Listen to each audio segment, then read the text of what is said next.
मेरा आज का टॉपिक है पीएलसी, प्लीवा और मूका हुबरमैन डिजीज़।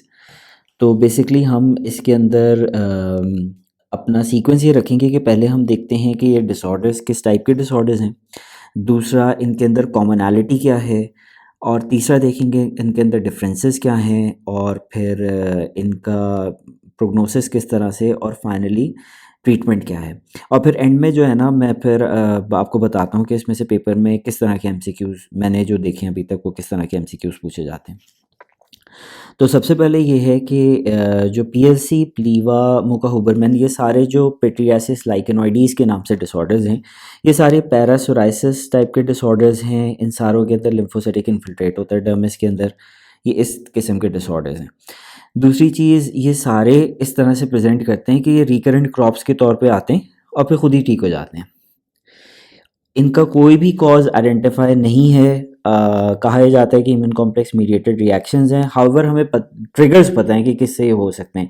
जैसे ड्रग्स की वजह से हो सकते हैं, कीमो सीपीस की वजह से, वैक्सीनेशंस हैं, एमएमआर वैक्सीन्स की वजह से हो सकता है, और इन्फेक्शंस की वजह से होते हैं। इन्फेक्शन का मैंने एक एमसीक्यू देखा हुआ है जिसमें उन्होंने कोई शायद साइटोमेगालो या पारोवायरस B19 वायरस पूछा हुआ था। तो खैर, बैक्टीरिया के अंदर ये स्ट्रेप के, स्टैफ के, माइकोप्लाज्मा के इन्फेक्शंस में हो सकते हैं। वायरस के अंदर साइटोमेगालो वायरस है, पारोवायरस B19 है, वारेसाला ज़ोस्टर वायरस है, और HIV वायरस की वजह से है।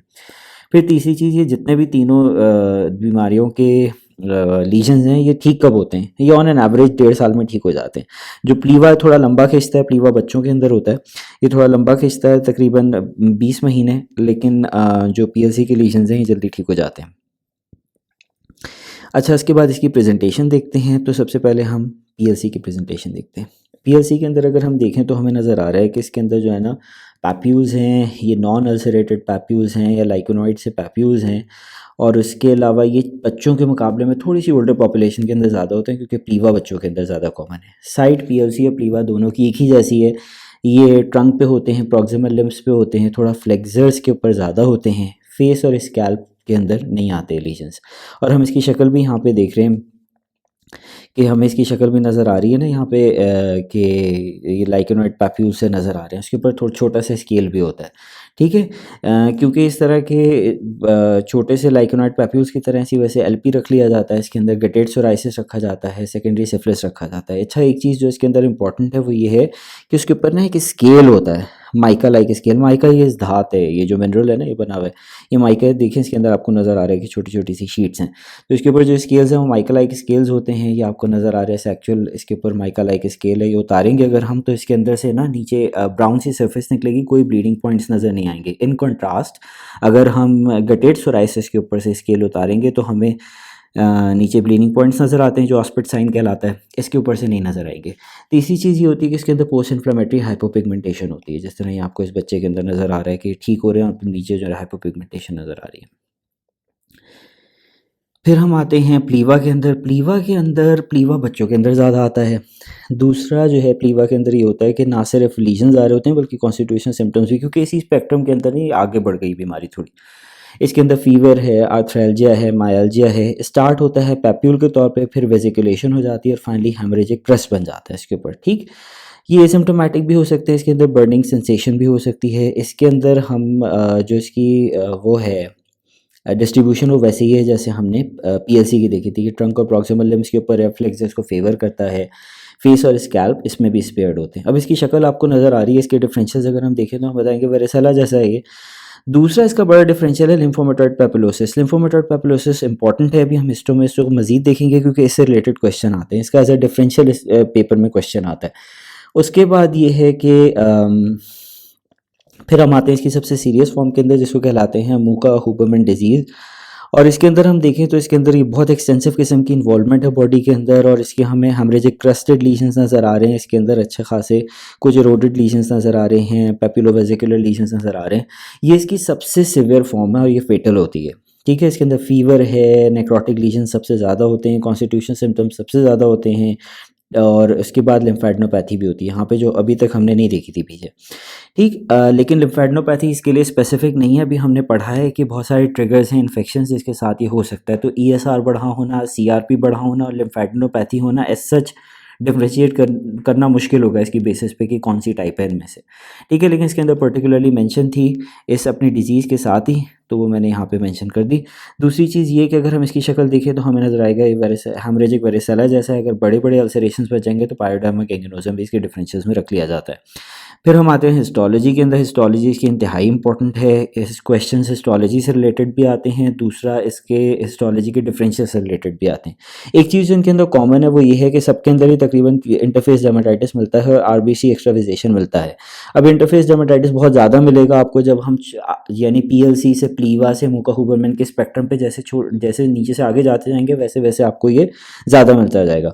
दूसरी चीज़ ये कि इसके अंदर सारे CD8 पॉजिटिव होते हैं, और एक काम की चीज़ ये कि किसी में भी इओसिनोफिल्स नहीं मिलते। ये बहुत इंपॉर्टेंट है क्योंकि इसका एक बड़ा डिफरेंशियल होता है लिम्फोमेटॉइड पैपुलोसिस, उसके अंदर इओसिनोफिल्स मिलते हैं।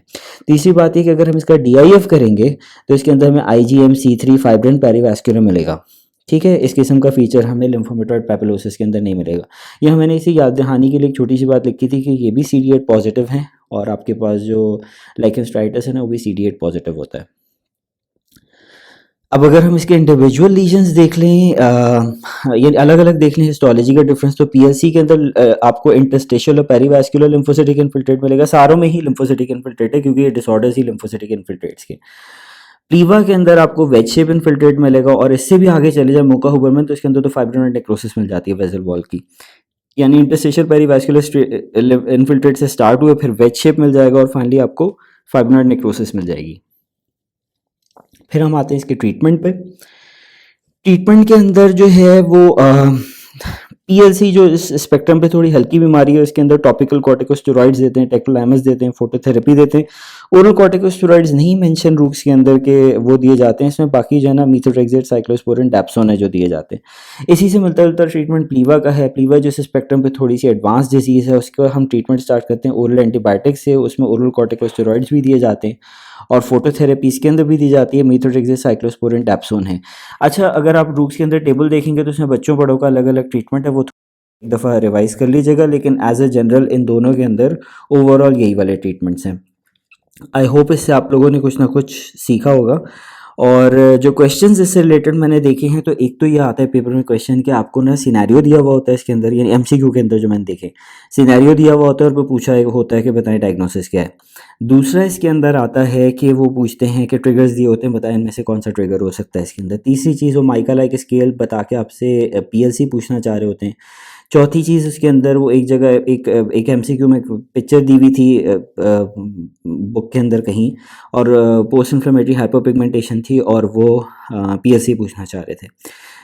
उसके बाद एक क्वेश्चन जो मैंने इसके अंदर देखा है, जो रिपीटेडली देखा है, वो ये है कि जो आपका प्लीवा है इसको डिफ्रेंशिएट करना पूछते हैं वो आपसे लिम्फोमेटॉइड पैपुलोसिस से, तो उसके अंदर इम्यूनोहिस्टोकेमिकल मार्कर्स जो हैं उससे डिफ्रेंशिएट किया जाता है। PLC आपका CD8 पॉजिटिव होता है, प्लीवा जो है प्लीवा PLC सारे CD8 पॉजिटिव होते हैं, जबकि लिम्फोमेटॉइड पैपुलोसिस CD30 पॉजिटिव होगा। उसके अंदर हिस्टोलॉजी पे इओसिनोफिल्स मिलेंगे, यहाँ पे पिट्रियासिस लाइकेनोइडिस किसी भी टाइप के अंदर इओसिनोफिल्स हरगिज़ नहीं मिलेंगे। और ट्रीटमेंट से रिलेटेड मैंने कोई क्वेश्चन देखा नहीं इसके अंदर। तो I hope we all learn something today. Thank you so much.